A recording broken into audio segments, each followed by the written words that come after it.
eto yibe kolona bankoko na biso bango bakotaki kalasi te kasi basali mosala oyo biso bato bakoti kalasi tosali te.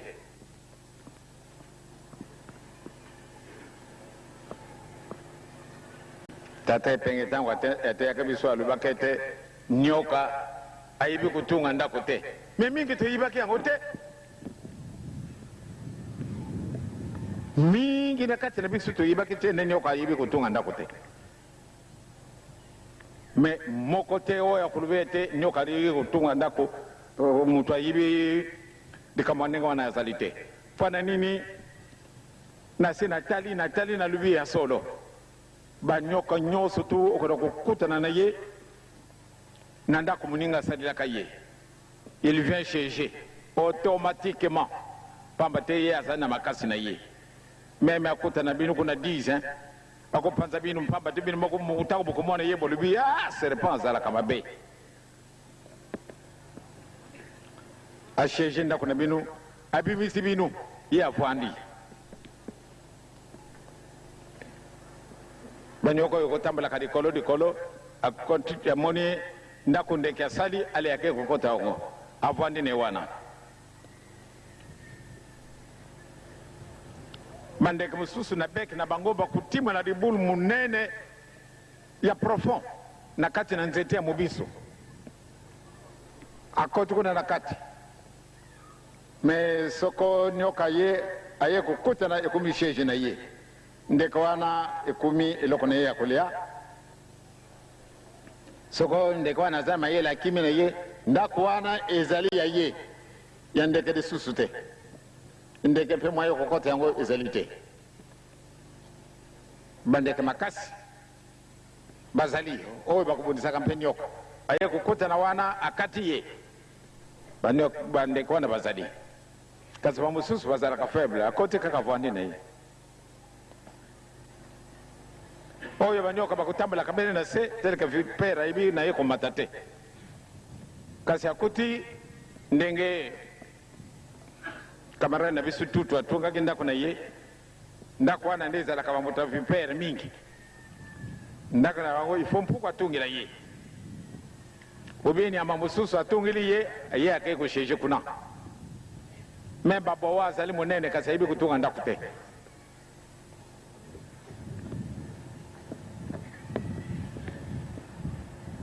Masese wana ezala na bino vraiment na kati na bakaye na bino ezali nécessaire. Tango oyo tozala komona ete ya Afrique ekumimitelangano l'Afrique tokomi na pasi moyen ya kookana na biso lisusu ezali te. Pana nini eloko wana moke ezangi biso yo mutu ozalaki yango ozalaki na yango okimise yango sikasika wa nzambe apesi yo nzela ale zala na bolingo zala na mibeko zala na misala na kujungisela bino eloko wana tomoni bie bato wana bazali zoba bakimbangisa vraiment ndenge nini wana maka solo ekomonana etikali na yo na ngai mu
Enlevez au doigt. Ah, ça filme déjà. Au nom du Père, qui Papa qui Kisolo Lokelo, du Fils, dit Papa Dialungana Kengani, et l'Esprit de vérité, dit Papa Diangenda Boutima, Papa Simagimo Kengani, qui en Kamba, la Nouvelle-Jérusalem, siège toutes les nations à travers le monde entier vont monter pour aller recevoir la loi auprès de Papa Kisolo Lokelo, Dieu le Père. On est aujourd'hui le 25 mars, l'an 2010. Je me trouve dans l'agglomération de Nanterre, de la ville de Nanterre, précisément la commune de Nanterre, près de Puteaux à la Défense. J'ai derrière moi, où le voit, la mairie de la commune de Nanterre a disposé un budget pour pouvoir utiliser cette place. Et cette place, ils ont mis en place un grand serpent, Nyoka, vipère, vie perdue. Chers amis, dans le cadre du Centre des enfants de Dieu ici d'Afrique pour le Congo unifié, Centre Diangenda Kuntima, le CDIACO, et en collaboration avec la presse et l'information qui manquent ici en France, Batate Mama, Moutamut, Penafulu Keki, Kian Busonga, Wei, Nkadiampemba, Kayadi Langa, Tizavala, Nyoka, Ikima Kambi, Papa Diangenda Yandivo, Nyoka Tongana été. Sur la commune Sika, il y a des pinots donc qui sont partis l'impérialisme occidental. Dans le cadre de recherche de ces diables que nous entreprenons, on est venu faire ce reportage. Par hasard, nous avons été à Kengani Salomon. Nous avons été à Kengani Salomon. Quand il y a un programme, mais moi, je vais faire ça par hasard, n'est-ce pas? Oui, tout à fait. Il faut faire des Sika.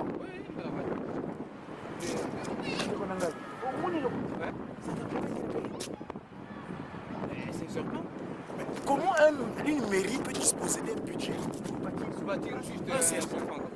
C'est tellement curieux. Franchement, c'est... Diable ici. Alors, Beto, manque d'efficacité comme un tour. Tout le monde est à tout. Tout le monde est à tout. Diable du sommet, papa, passivo, toutes ces aïes, pour qu'on sache comment ce Lucifero dans les cieux, l'ange, lumière, pressé sur terre, Satana, Nkadi Ampemba. Non, mais les mots me manquent, mais on va développer ça dans le reportage qu'on suivra plus tard. Mais ici, ça, le monde nous manque. Nkadi Ampemba, Satana, Papa Vedengela disait, quand il fait tout ce qu'il fait à travers le monde, il vient dormir à Paris. Et à Paris, non, nous trouvons, vous voyez les bâtiments de la Défense. On est après la Défense, où ils ont construit le Manhattan européen. Je ne vais pas abuser le temps de mon frère qui est en train de prendre un reportage, qui a tenu ma caméra. Mono Mouta, Godwai, Diakongo, Nkwamazaï, Diamandou. J'ai qui? J'ai pas seulement l'esprit de vérité, car we are free on weekend. We are African. Free can. The new African. Ça dit que on est libre et capable. African. Free on weekend. We got a power and we take control. Thanks, the Holy Spirit, le 22 mars dernier, il est venu sur terre. Et voilà. Quand il est venu sur terre, Lucifer, il s'est vraiment dit, ah, ce monsieur-là m'a poursuivi, il ne pas sur terre. Comment je vais faire? Papa Dengena, 34 ans d'enseignement pour Passivo, Congo, Lankango, Mvungyama même. On ne peut pas dire Lungana Kiangani. Au nom du Père, qui, Papa Kisolo Kele, dit Papa de Lungana, et le Saint-Esprit, parce que mon Kiang est l'esprit de vérité, qui dit Kiki. Qui dit Kiki, qui dit Kiki. Qui Kisolo Kele, dit Dialungana, dit Diangenda Kuntima. Kimbangu Kiawanga, Kiki. Tu vous voulez? Tu faut coller mon amour, mon bâtiment long. Tu faut coller mon amour. Merci beaucoup.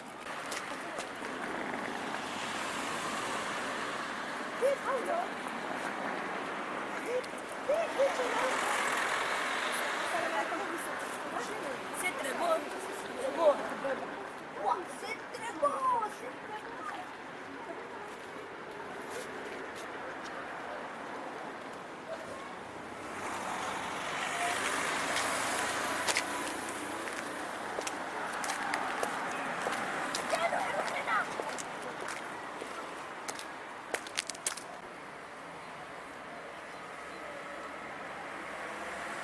Qui?